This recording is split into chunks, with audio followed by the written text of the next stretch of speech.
welcome to Tantra Tutorials. I'm Julie Chappell, and I'll be teaching you my signature trick, Cupid transition to Janeiro.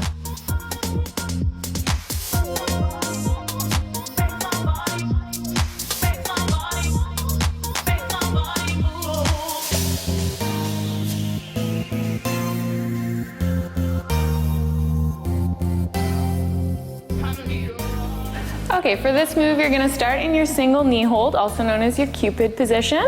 So you wanna be high enough that as you drop into your Janeiro, you're not gonna be on the floor. So you'll have to take a few climbs up, and then getting into your Cupid, you wanna pick the opposite side from the side that you're gonna do your Janeiro on. So if you want the pull in your right armpit on your Janeiro, you're gonna need your left knee hooked for your Cupid. So in your Cupid position, of course, you want your hips pressed forward so that you're really secure in that knee hook. And we're also gonna take the top hand and grab that top foot to really pull the heel in towards your bum.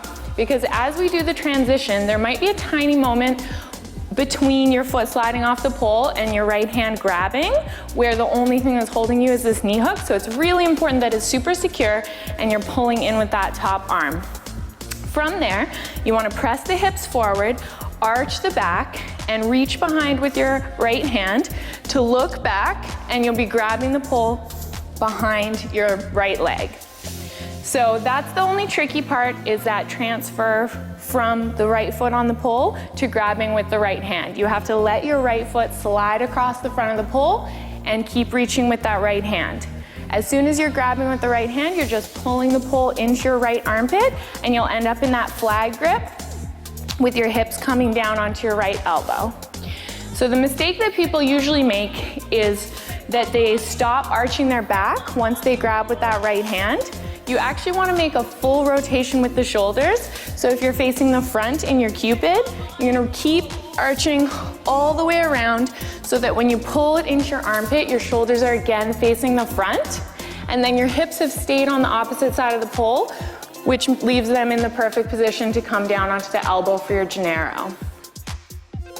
Okay, so starting up mid-pull, you want to get into your single knee hold, grabbing with that inside arm, pressing the hips forward, other hand reaches around the back, really arch that back to come all the way around, and then extending out into your Janeiro.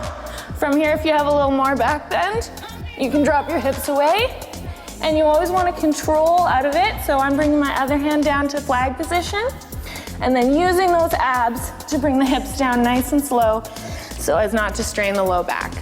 So the Janeiro is a move that requires some back flexibility. So you really want to make sure that your back is nice and warmed and that you've done a couple stretches, maybe a bridge or two, and also a big side stretch. So if you're doing it on your right side flag position, it's a big stretch through your obliques on the left. So you really want to make sure you're getting a nice big side stretch to prepare the spine for that, and that you're keeping your abs engaged the whole time, especially as you come out of the move. So I like to come down through a flag position to get out of it. You can also go back up to hook the legs into brass monkey, which might be a little bit easier. Either way, you want to make sure that your core really stays engaged the whole time because you're working with some back flexibility. Thanks for watching. For more tutorials, go to tantratutorials.com.